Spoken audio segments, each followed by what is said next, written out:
салом дӯстон, клуби бразилии Флюменсе ва ҳимоятгари машҳури собиқи Реал Марсело тасмим гирифтанд ки шартномаи худро бо мувофиқаи тарафайн қатъ кунанд. Бо вуҷуди ин, муносибатҳои гарм байни клуб ва бозингар ҳифз мешаванд. Муноқишае ки дар даври 32-уми серияи А Бразилия ҳангоми бозӣ бо Гримео ба амал омад, сабаб шуд ки Марсело ба майдон набарояд. Сармураббии Ману Менезес пас аз муноқишаи лавзии ӯро дар курсии захиравӣ гузошт. Марсело возиан норозӣ буд, аммо мисли ҳамеша дар футбол эҳсосот баъзан боло мегирад. ҷолиб аст ки мин баъд карьераи Марсело чӣ гуна хоҳад шуд? Кадом ҷӯлишҳои нав ӯро интизоранд? Агар шумо хоҳед ки аз ҳама рӯйдодҳои ҷаҳонии футбол бохабар бошед ва онҳоро бо дигар мухлисон муҳокима кунед, шуморо ба канали телеграми худ даъват мекунам. Дар ин ҷо шумо маълумоти муҳим, таҳлили бозиҳо ва бисёр чизҳои дигарро пайдо хоҳед кард. Ссилкаи телеграм-канал дар описаниеи ин видео. Фурсатро аз даст надиҳед, то дар маркази рӯйдодҳои футбол бошед. Акнун дар ягон ҷо ба ҳазур шунед, мо бошем сар мекунем. дӯстон, бозиҳо дар топ-5 чемпионатҳои аврупоӣ дар ҷӯшу хуруш аст ва моро як қатор рақобатҳои ҷолиби диданӣ интизор мебошад. Барои бозам ҷолибтар гузарондани ин бозиҳо шумо метавонед аз хизматрасониҳои дӯстони мо аз 1x истифода баред. Зеро ин ширкат чандин сари сол мешавад ки кору фаъолият дорад ва беҳтарин шароитҳоро фароҳам меорад. Танҳо дар мо ва танҳо барои шумо мо промо тайёр кардаем бо номи AMG 0777 ки шумо метавонед дар вақти регистратсия кардан дар аввалин пардохти худ то ҳаҷми 8000 сомонӣ бонус ба даст доред. Ссилкаи зарурӣ дар комментарии ин видео.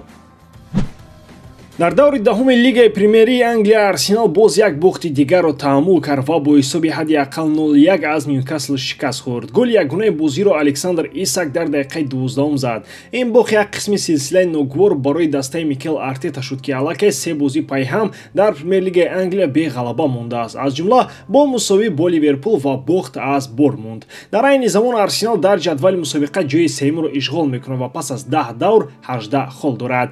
Бозии Манчестер Сити зидди Бормунд низ на камтар аз сенсатсионӣ буд. Дастаи Пеп Гвардиола бори аввал дар ин мавсим дар чемпионат шикаст хӯрд бо ҳисоби 1-2. То ин бозӣ шаҳрвандони ягона дастаи бебох дар мусобиқа буданд. ҳоло онҳо дар ҷои дуюм қарор доранд бо 23 хол ва аз Ливерпул ки пешсаф аст 2 хол ақиб монданд. Дастаи Андони Ираола Бормунд ҳамаро хайрон кард ки ҳам Манчестер Сити ва ҳам Арсеналро дар муддати 2 ҳафта шикаст дод. 19 октябр онҳо Арсеналро бо ҳисоби 2-0 мағлуб карданд ки силсилаи 16 бозии бебохти дастаи Артета қатъ шуд. Аз тарафи дигар Ливерпул аз хатогиҳои рақибон истифода бурда ба ҷои аввал дар ҷадвал баромад, бо ҳисоби 2-1 Брайтонро мағлуб кард. Дар айни замон дастаи Арне Слот 25 хол дорад. Имрӯз Астон Вилла ва Челси бозиҳои худро мегузаронанд ки онҳо низ барои мавқеҳои боло мубориза мебаранд.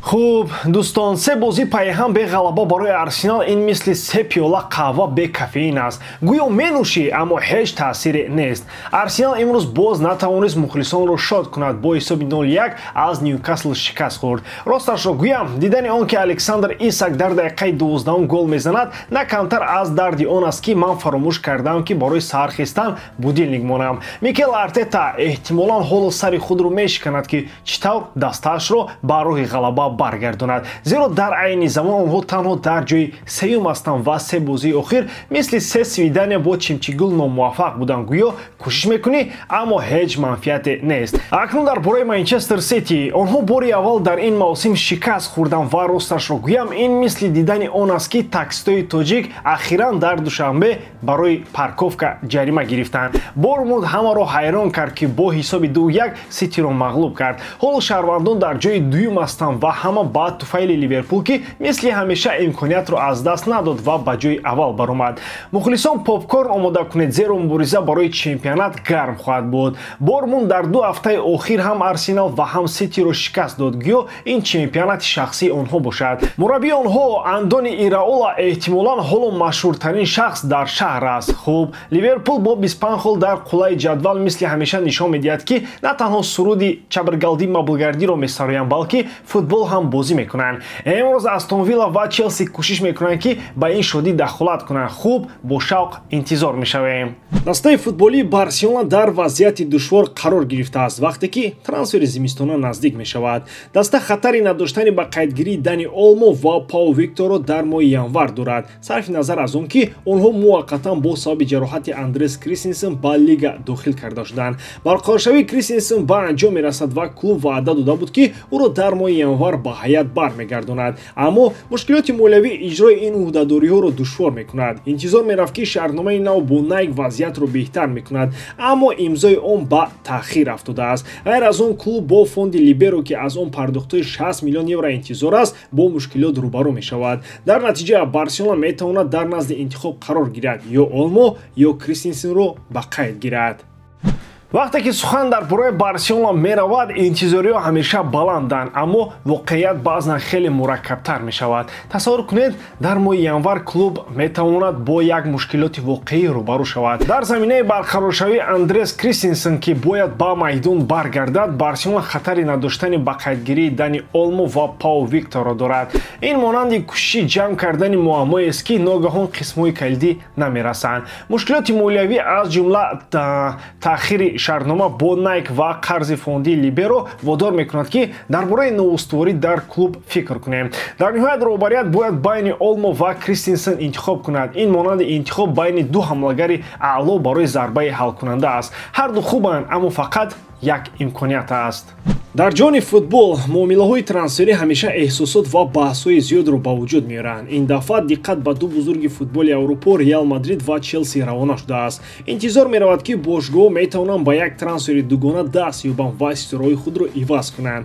аз як тараф ниҳоятгари 23 солаи аргентинӣ Энсо Фернандес ки новобаста аз истеъдодаш дар ҳайати Челси мавқеашро гум карда истодааст. дар оғози мавсим ҳатто капитани даста буд, вале бо бозгашти Рис Ҷеймс вақти бозии ӯ кам шуд. аз тарафи дигар ниҳоятгари ҷавони фаронсавӣ Орелиан Тчуамени ки дар Реал низ душвориҳо мекашад. новобаста аз потенсиали баландаш, ӯ дар бозиҳои охири тими мадридӣ ба ҳайати асосӣ баромада натавонист. завқи Реал ба Фернандес метавонад ба як муомилаи оварда расонад ки сарнавишти ҳардуи бозингар тағйир диҳад. таърих мисолҳои чунин муомилаҳоро медонад, вақте ки бошгоҳ барои беҳтар кардани дастаи худ ба қадамҳои ҷасур даст мезананд. аммо оё ин арзанда аст? оё чунин муомила ба фоидаи ҳардуи бошгоҳ ва футболбозон хоҳад буд?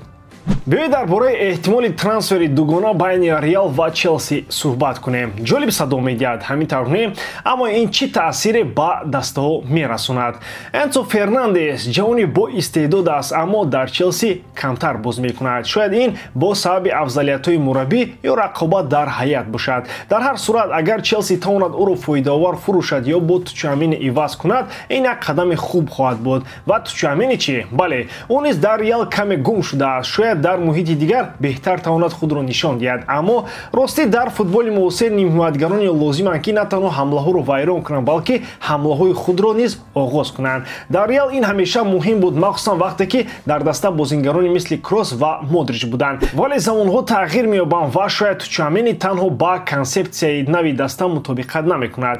дар маҷмӯъ, агар муомила сурат гирад, ин метавонад барои ҳама як ҳолати бурднок шавад. муҳим он аст ки бозингарон дар дастаҳои нав ҷои худро ёбанд ва тавонанд худро пурра нишон диҳанд. инро танҳо вақт нишон медиҳад. ба ҳамин тамом бовар дорам ки ҷодкории ман ба шумо писанд меояд. лайк, комментария ва дар канал обуна шуданро аз ёд набароред. бо шумо мисли ҳар вақта Муҳаммад Гаиров. хай бародарон, дар паноҳи Аллоҳ.